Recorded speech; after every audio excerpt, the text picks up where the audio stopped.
Hello, hi everyone.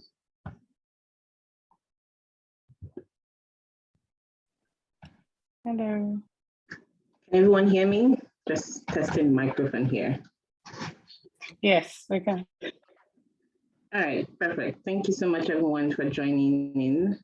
So my name is Jessica Isibor. I will be taking the next talk on data management. So I'm currently actually a clinical systems analyst. So I work closely with data managers every day. My role, I've been in the industry for about 8 months plus. I previously didn't have any background in clinical research. My background majorly is in tech. I have worked for a number of years in the tech industry for another company and had a background in business analysis.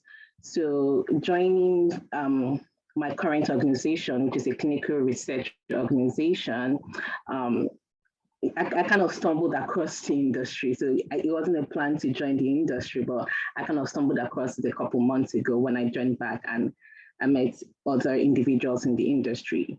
So my current reality or my day-to-day work experience in the role I'm currently in as a clinical systems analyst is basically, it's a business analyst position, but because of the industry, it's called a clinical systems analyst role. So I work day to day with data managers, project leaders, DMs, and other people, other sponsors and project coordinators for the project, just making sure that the systems where participants' information are entered in, making sure that the data that has been entered into that system is accurate. So DMs also work with that side of the information, making sure that the data entered into the system is accurate. We also basically get requirements from our stakeholders. In this case, the stakeholders are internal stakeholders like the project leaders, data managers, and other project coordinators we work with to make sure that those proprietary applications, so, like when you're doing a clinical research, there are different applications that are being used during the research, right? You have applications where you fill in the participant details like forms and all of that. You have applications where sometimes the participants themselves enter their information in. All those applications are proprietary applications. So they're not like open source applications like maybe like Google or Microsoft that you just download and you probably know how to do. Those are proprietary applications which are ingrown and built within the organization. So in that case, we have clinical systems analysts who make sure that those applications, when we have changes which need to be made based on maybe what a site needs, maybe a site needs to enter some data for which that particular application cannot handle, that means we have to make changes to that application. So what a clinical systems analyst does is it elicits requirements from the data managers or the project leaders who are in communication with the sites, right? So we elicit requirements from those people to say, okay, so these are the changes you want to make. This is the timeline based on whatever those changes are. These are the time, maybe a month's timeline to release this, and this. So you're being a business analyst in that case and also being a change management coordinator because you're ensuring that whatever requirement you're eliciting from the from your stakeholders is being accurate. You're also ensuring that the current system, whatever functionality the current system has, is not broken during your release, right? So you're testing every step of the way, right? We have like a test system, we have another system where when we release to test, you test after that has passed, we release to train. So there are different levels of testing just to make sure when it finally gets out to the final release in production, nothing is broken and the data is accurate.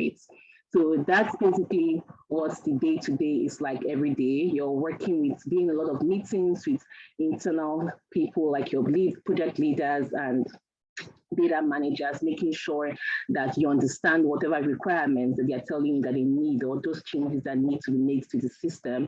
You're holding meetings also with the DMs, because most times the DMs are the ones who have that connection with the site, with the project leaders. You on the other end, you don't have a direct connection with the actual site or the people, the projects or the sponsors, right? You don't have a direct connection with people entering the data into the system. So your connection is the project leader in your organization or the DM. So they are the ones bringing the requirements to you. So you're making sure that you're constantly collaborating with them, asking them questions about whatever is needed, and ensuring that when it's released, everything works fine at the end of the day. So that's basically what the day-to-day job role is like. So I think the other thing says here, requirements to get into the sector, school or no school. So I would say definitely the minimum requirement would be at least a bachelor's degree of some sort, but there are transferable skills that are needed. Sometimes being in the tech industry, you technically do not have to have had a bachelor's degree, maybe in tech, right? You can maybe have worked in that industry, but then you have transferable skills. Because like I have said before, communication is the number one major thing in this role, because you're constantly collaborating with different team members and different people, holding meetings, eliciting requirements, writing requirements documents, making sure that everything is up to date. So you're constantly communicating. So transferable skills like that from probably other roles will be very beneficial. But then a minimum requirement might be a bachelor's degree, but then it doesn't have to be like in a technical field. But you should be able to tell a story on your resume that says, okay, even though I have not worked exactly in this particular field, I haven't been a business analyst before, I don't have a business analyst role or title, but for my previous role, these are the transferable skills like communication. I know how to talk with a diverse set of people. You can talk with different stakeholders, doesn't matter their seniority, right? You can explain whatever is needed and ask questions, right? Asking questions is the number two very important thing. You need to know, because again, the different proprietary systems that are used in the space, you definitely would not know everything, because again, it's a proprietary system. You don't know how the application works. So you need to be able to ask questions when a DM, or which is a data manager or a project leader, comes to you to say they want this and this changes to be done. You need to be able to ask questions to understand how those changes will interact with the current system, and make sure it doesn't probably break the current system, and also making sure that whatever changes that they have in mind, we're able to deliver that. So being able to have those transferable skills from whatever previous job role you have is very helpful as well to get into the industry or to get into this job role. And the best location for the job. So I currently work remotely, so I would say 85% of the job positions available for CSCs, which is a clinical systems analyst or a data manager, are remote roles. So you have very few organizations asking for in-person roles for a clinical systems analyst or a data manager, just because, but then you still find a couple that probably want you to come in the office, but the majority of them are remote, which means you can work from anywhere. You don't have to be in Ontario, you don't have to be in Alberta, you don't have to be in a particular province. You can work from anywhere that you are, and you're still able to carry out your duties. And what I have found is most of the clinical research organizations, they probably have like locations in different countries as well. So you're even able to work in different time zones, and you're able to give your manager or whoever is on your team, they say, okay, I want to work maybe from 8 a.m. to 5 p.m. Eastern time, or I want to start early by 7 a.m. I want to start early by 6 a.m. They're able to accommodate you in that way in most cases. So majorly remote opportunities, which means a bigger pool for everybody. So you don't have to stick with in person, or sometimes it can be hybrid as well, and that's usually better, remote or hybrid, because it's more flexible and it's able to meet your needs, and you're able to do other things and not just be stuck on a chair working. And the salary expectations for the role is, for a data manager, I would say the salary it also depends on your level. Like if you're new to the industry, you don't have a lot of experience in the industry, I would say the starting salary for a data manager is anywhere between 55,000 and 60,000. and it goes upward from there depending on the level that you're hired on. So we have DM 1, 2, 3, 4. Then after that, you get to like a senior DM, principal DM, and a director level. And obviously, the higher you go, the higher the pay range gets to. Like you can see a director earning like 150,000. But it depends on whatever your experience is getting into the industry. You can start up from 50, 60,000, and after a couple of years, you can get to a director level. And for my actual position, which is a clinical systems analyst, the starting salary is usually from about 65,000 there. And same thing like the data managers, it depends on the level that you're hired on. You have CSA 1, 2, 3, 4, and you can just add maybe 15, 20,000 based on the different levels, and it goes up from there. So those are the salary expectations for the roles to enter into, I guess, tech part of the clinical research industry.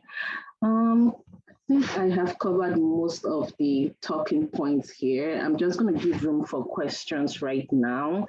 Does anybody have any questions, or you have anything that you probably want me to elaborate on, or something I didn't touch on that you would like some more information on?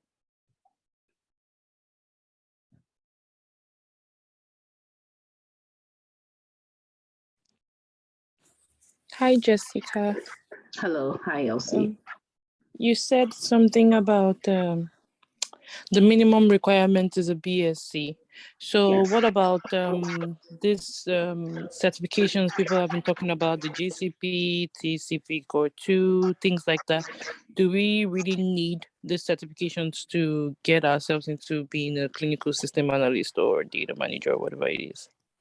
You do not need that to get into the role in the clinical research industry, but then when you are in the role, they will definitely, it's one of the things that you probably do during your onboarding, maybe your first month or so. It is required for you to be in the industry. If you're working in the industry, you have to take the good clinical practice course, but to get into the industry, right, when you're interviewing, maybe you haven't entered in, it's not required.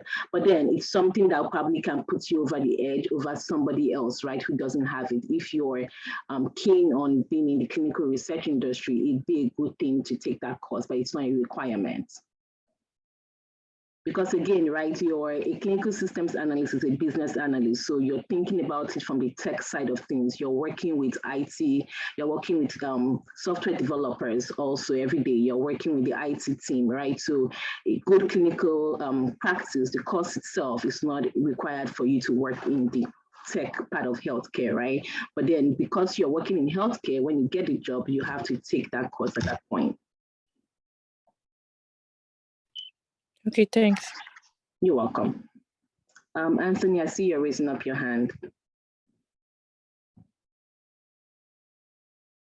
Yeah, good evening. Good evening. Hello. Thank you for your short brief or short lecture.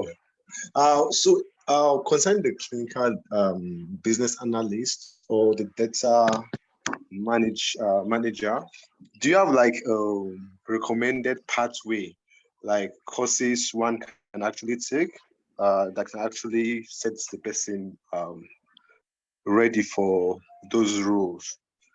Maybe it could be an online course, it could be a registered or a paid course, it could be a free course, any course at all. Yeah, so when it comes to courses and learning about business analysis and data management, there are so many places to take courses from. You have Coursera, you have Udemy. There's so many courses to take that you can learn, or so many places you can learn from, right? So the thing again is it also depends on how you can take those courses. I know people, or I know some organizations these days that do consultancy courses for like business analysts and how to get into the industry. And if you want, there is the IBAS certification, which certifies you to be a business analyst. But all these certifications, and again, it's not a requirement. So the thing is, you need to be able to tell your story. Your resume, when applying for the job, needs to be able to tell the story that you are able to do the role, right? So whatever is on your resume, whatever courses you have taken, you need to be able to communicate that effectively on your resume to say, okay, I'm a good communicator and I have these transferable skills that even though I don't have a business analyst role on my resume, or I haven't actually worked in a business analyst role, a data manager role, I'm able to do the job because I have these transferable skills 1, 2, 3, 4 from my previous roles that I can bring into this role. So it's a lot of communication, right? Again, the position is a lot of communication, a lot of collaborating with people, a lot of meetings and requirements gathering and writing as well. So you need to be the person who is able to do all of that, ask probing questions. No matter how silly you might think a question is, you need to be able to ask it to. So even when you're interviewing, they kind of ask you questions like that too. In my interview for my current organization, I was once asked how many golf balls can fit an aeroplane.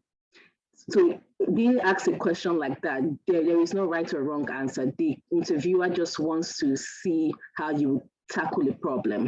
So what's your approach? It's about the questions that you're asking. So you probably will ask, okay, what kind of plane is it? What kind of this is it? How many? So it is the analytical thinking. That's the main thing that they want to see, because those are the skills that are needed on the role. Because again, working with the applications that they would have, you would not know probably what the application would do on a normal day, because they are very proprietary applications. They are inbuilt and ingrown within the organization. So you need to be able to ask those questions when a DM comes to you, or a project leader comes to you and says, okay, we want to do this, this, and this, and this, we want to customize this. So you need to be able to ask those questions to understand whatever the requirement is. So for courses, there are a lot of courses online that you can take that can put you over the edge, as long as you understand the fundamental principles of business analysis, they understand the fundamental principles of data management. Those will put you over the edge, but also your resume is what speaks for you when you're not there. So your resume should be able to tell that story for you as well. I hope I was able to answer your question. Yeah, you have. Just a bit curious again. You've been stressing data management. I know data in itself is quite large. So you get to see talking about data management. You get to hear of data analytics. Is there any sharp difference between both, or basically they're the same? So it's not the same thing. There is data management, there's data analytics or the data analyst, and there's a data engineer.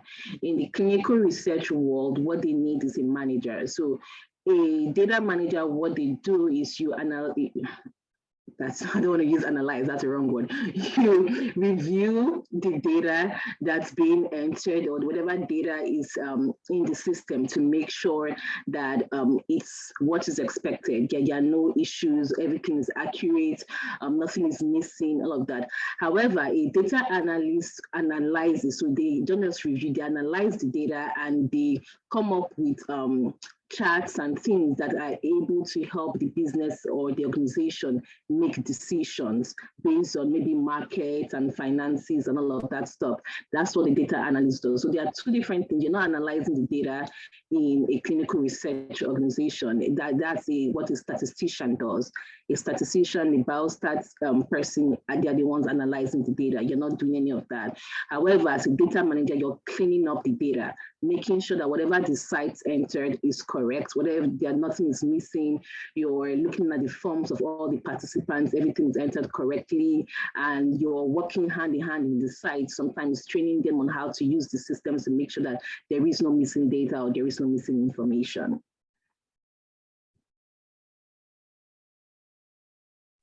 Thank you. You're welcome.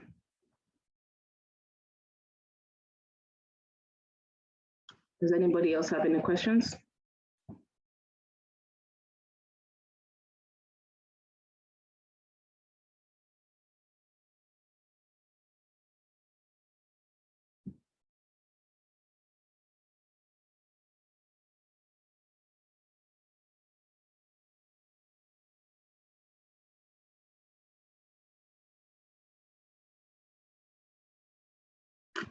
Oh, I see a question in chat actually. What are the roles under clinical data management?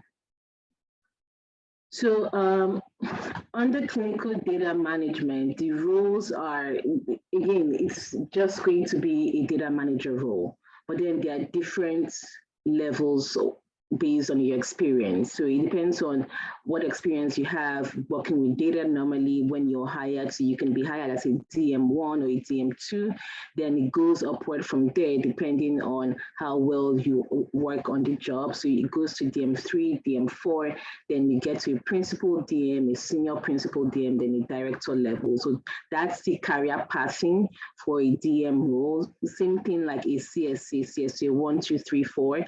You get hired based on whatever experience you are. You can get hired directly into CSA 3 role if you have previous business analysis experience, or you're able to communicate how you have transferable skills from your previous job that is able to blend into the BA role, right? So it's the same career pathing.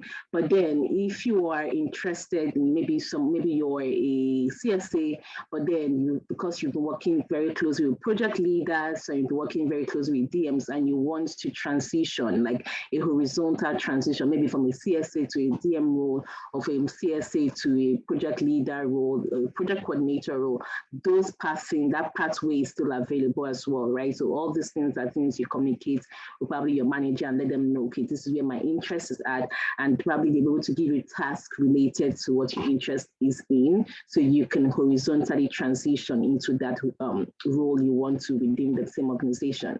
But usually it just goes higher based on experience, DM 1, 2, 3, 4, principal, senior principal, and then you have a director level.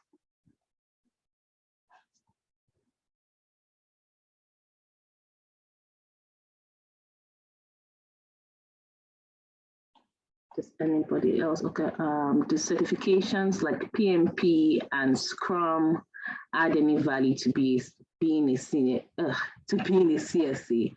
I would say yes, it does. It gives you, again, the foundational knowledge of what a BA role is meant to be like. But not every organization runs on agile methodology. So that's one thing you would know. You will find some clinical research organizations still running on the waterfall methodology, because that's the way they have operated years and years and years. And this industry, especially healthcare, like we all know, it's hard to transition from one if they have a backbone or if they have a process, it's hard to transition to the other. So you would see that most of the clinical research organizations, they probably have run on a hybrid methodology. So basically waterfall and agile. Most of them are trying to break into the agile world these days. So you see them more using Jira now. So many of them were not using Jira before. It's just coming back into the health.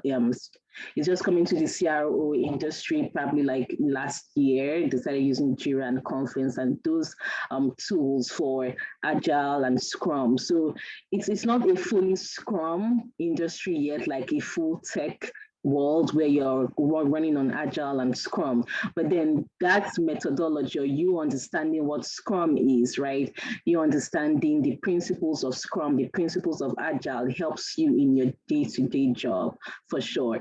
But it's not a requirement, right? You don't have to have that certification as a requirement to get a job, but it's also very helpful, and it might put you over the edge of somebody else who doesn't have that certification. And I'm just saying that I don't have any of the certifications, so you don't really need to have it.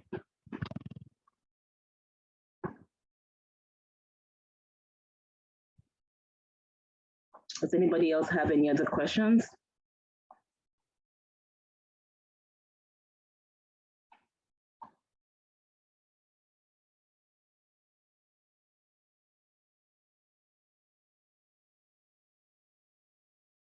Or did I miss anything in chat? I'm just reading through chat just to make sure I didn't miss any question. Please, if I missed your question, please let me know.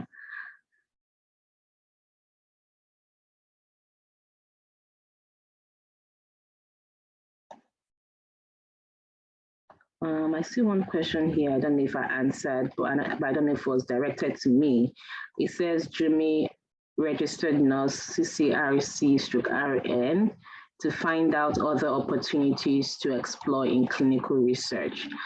All right, so Jimmy, there are so many opportunities to explore in the clinical research industry.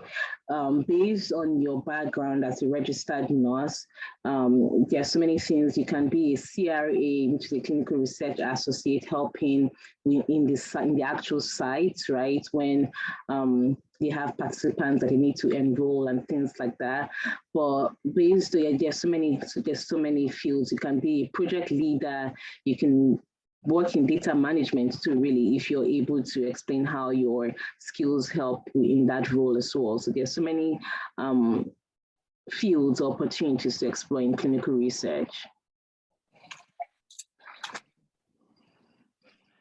Thank you very much, Jessica. I was actually just responding to the question asked. They said we should introduce ourselves and give the... Oh, okay. So just responding to that, but thank you. Because they asked, well, one of the questions was, why are you here? I just wanted to... But thank you for the session. It was very insightful as well. I work with data managers, and it's quite good to know what they do because they just work in the background. Yes. Yeah, quite nice to know what they do as well. So thank you very much. You're welcome. Does anybody else have any other questions?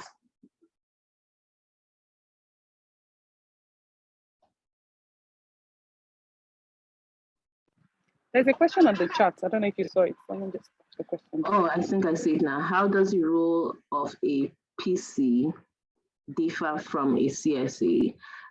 This is Ade Dolapo. I'm sorry, I don't know what a PC is. Can you let me know what a PC is?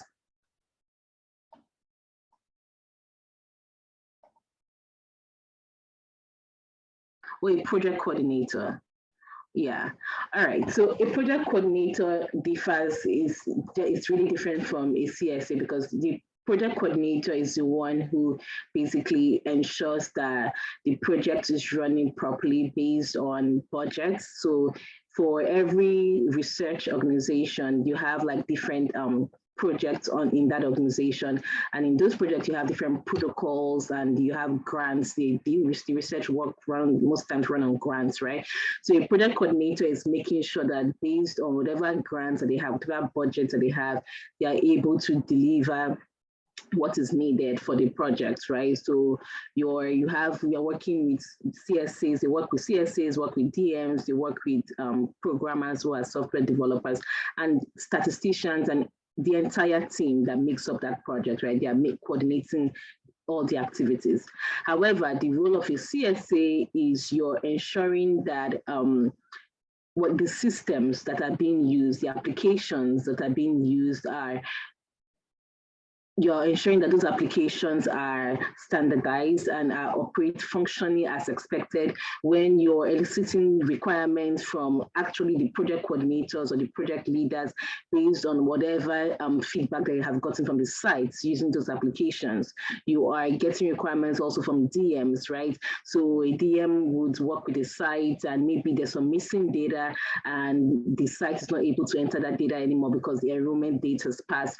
Now it has to come to the back end. We need to talk to a CSA who would now work with a developer to say, okay, now we need to find a way to enter this missing data into the system through the back end because the enrollment data has passed. We can't enter it through the UI anymore, which is the user interface of the application, right? So that's the role of a CSA. You're ensuring that whatever requirement is given to you, you're able to understand it and interpret it to the developer. So you're a middleman again between a data manager and a developer, or between the project leader or project coordinator and the developer who's actually doing the development in the system, right? You're also ensuring that whatever is done doesn't break the system, because we have like standard operating procedures, right? For every system that we have, you're making sure that the system is still intact when you do releases. And you're also in charge of sending out a timeline for releases. So you need to make sure whatever changes you're making to the system are done within a specific time. And as a CSA, you're ensuring that the scope of work which you have used to create that timeline probably does not move or it doesn't change. If the scope changes, your timeline has to change. But basically, you make sure that your timeline is not in jeopardy when working with all these different departments or people. So that's the difference between a project coordinator and a CSA. And I see another question that says, what are the entry rules? So the entry rules are, you basically are a CSA1. So you can enter the industry. So like I said, there are different tiers. So you start entry level as a CSA1, which is a clinical systems analyst 1. Then maybe after a year or a couple of years, depending on your skill set and what you've been able to achieve in the company, you're promoted to a CSA2, then 3 and 4, and it goes on like that. But depending on your experience, you can get hired as a CSA2. You don't need to start from CSA1. But it's the same thing with a DM. It starts from a DM1, DM2, DM3, DM4. Then it goes to like a principal DM, a senior principal, and then a director level. So that's a career pathing for CSA and a DM role.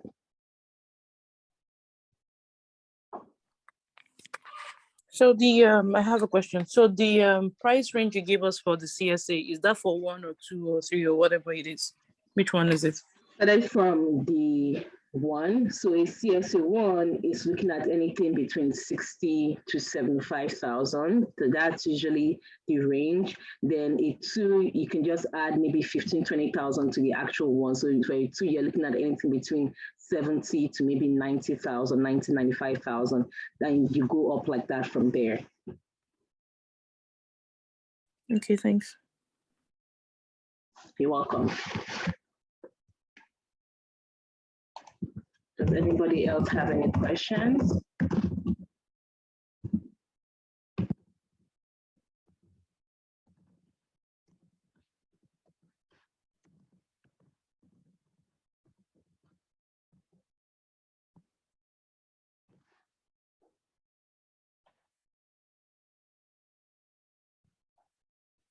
All right, if there's nothing else, I can put my email in chats just so everyone can have it. And if any of you want to connect or have any questions, I will definitely be able to answer that for you guys.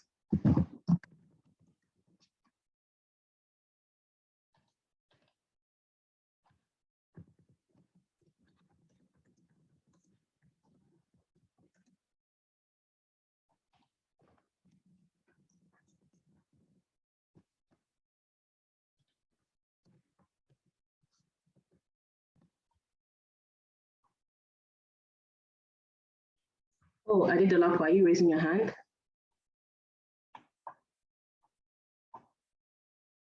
You have a question? Oh, wasn't that from before? Please, it is CSA essentially removing impediments for the team. Impediments for the team. I'm not exactly sure what you mean by impediments for the team, but again, the CSA's job is gathering requirements from your different stakeholders, like project leaders, the data managers, whoever is interacting directly with the sites. The sites are the ones interacting with our applications, right? So the sites are the ones entering the data into these proprietary applications that we have. So we have that, then you have another application where the participants enter data directly into. So whoever is interacting directly with those applications, right? Or interacting with the people entering data into the applications, which is usually the DMs and the project leaders. Those are the people that the CSAs work directly with. So we get our requirements from those people, the project leaders, the CSAs, the project leaders, the DMs, project coordinators, and then we translate those requirements into understandable information for the programmers. So you are a middleman between the stakeholders who are your project leaders, your DMs, who are talking directly with the site, between them and your programmers, which are the software developers, because they are the ones making the actual changes in the system. So you're doing that.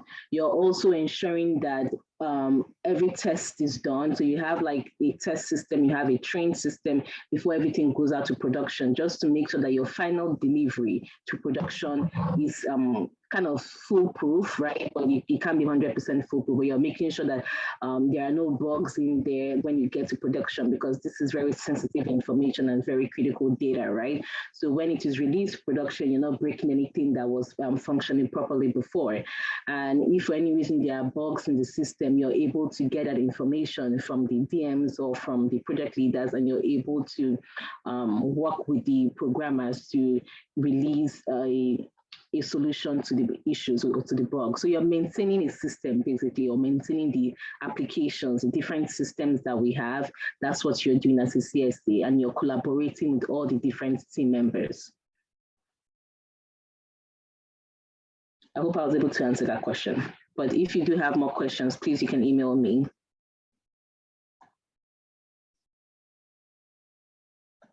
All right, if there are no other questions, thank you all so much for your time. I hope I was able to shed a little light into what the job of a CSA and a DM. If you require any other information or have more questions, please feel free to email me. Thank you.